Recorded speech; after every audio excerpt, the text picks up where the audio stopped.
Okay, welcome to a custom Harry Potter build from this kit. I got it from banggood.com and it was very cheap, so I decided to have a go. And I've got to apologise for the quality of filming in a moment after I get rid of the instructions, because unfortunately my camera, I don't know what happened, but you can see it gets really jerky all of a sudden, so I just followed the instructions for most of the kit. Here I'm just gluing the walls together, and the instructions just tell you how to do this and in what order. And then I need to attach the other side as well.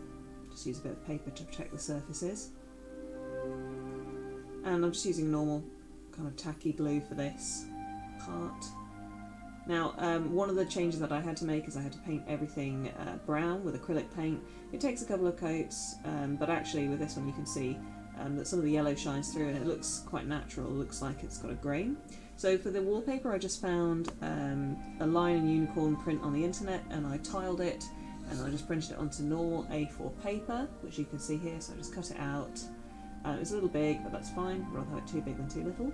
And then I used the glue that came in the kit for the wallpaper. It did make it buckle a little bit. You can get wallpaper paste, but I wanted to keep it low cost. Now I had some Dollhouse skirting board left over from another project, so I used that. I just had to file down the edges and cut it down a little bit to make it appropriate to this scale, which is about 1:24, or about half scale. So I trimmed all of that down, and then I needed to paint it as well. So sticking the wallpaper in was all right. You had to punch out a hole where the window was, make sure everything was fairly flat. And I also did the same thing for the flooring. You can buy nicer flooring than this, but again I wanted to keep the costs down because I treated myself to a few accessories at the end and those were fairly pricey, so I saved the money on the paper instead. Same glue, same brush,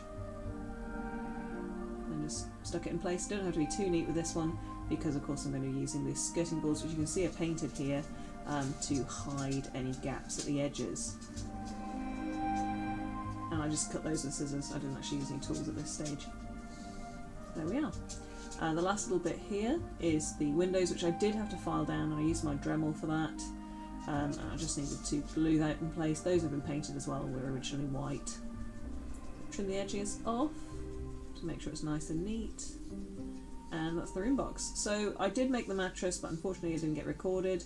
I just followed the basic instructions, but I used all 4 layers of the fabric and then stitched a piece of white fabric around it, and then I found some tweed which looked like a wool blanket, and most of the action's off camera here, but all I'm doing is back stitching around the edges so that the blanket is held onto the bed, because otherwise it looks, well, it kind of sticks out because it's such a thick fabric. So this makes sure that it lays quite naturally. It's quite a simple stitch, but if you don't want to stitch it you could glue this, I think, and just snip the edges off. Tuck the pillow in that I'd made earlier from the same instructions as you get in the kit, and there is the bed. Now the bed, it's worth pointing out, I've made differently to normal. You can see that basically one of the bunk beds is upside down. So you can now see the full kit complete. I got some glasses, a broomstick and a cauldron, and I also bought these really cute little suitcases, a little bowl which I plan to put a plant in, and a mystic ball. Now this is curtain fabric. I just got some velvet, and this is what I'm going to use to make the curtains for the bed and also for the window.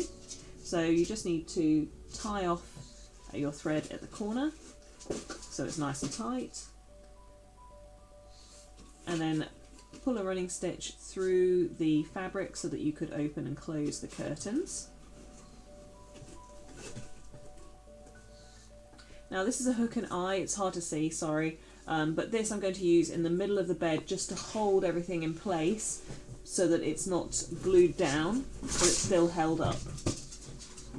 So the second curtain's going on there, and again you just need to tie it off so that the curtain pole, or thread in this case, is an appropriate length. So I'm just checking the length there.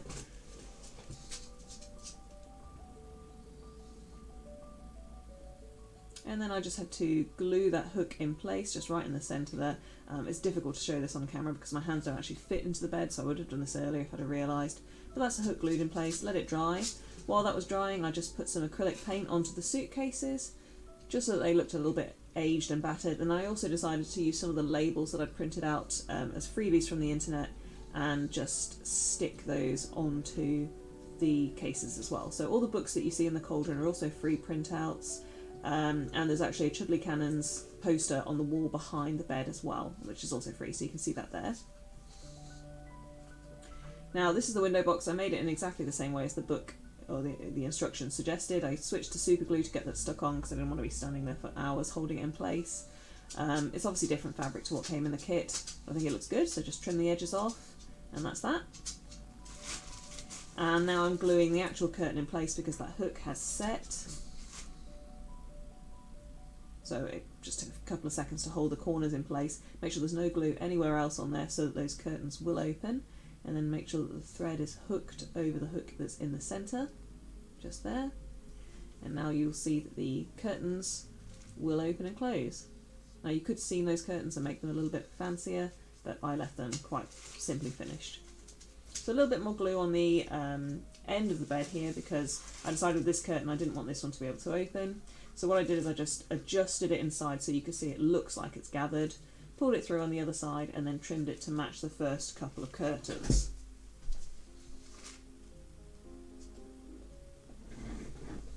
Now I didn't want that to be closed all the time, so I just used the same kind of ribbon as I'd used for the curtains and tied that across, trim the edges again, and put it in place with the curtains open.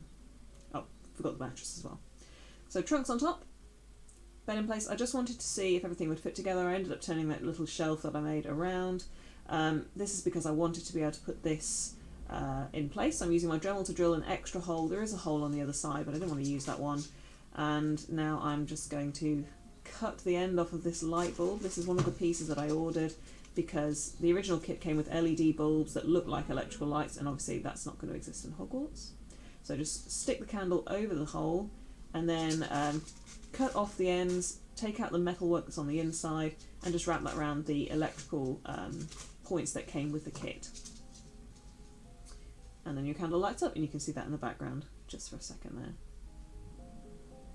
So this is what it looks like when it's finished. I got most of the extra little bits of paperwork free online. The only things that I paid for are the accessories that you saw halfway through and the fabrics, and obviously the kit itself.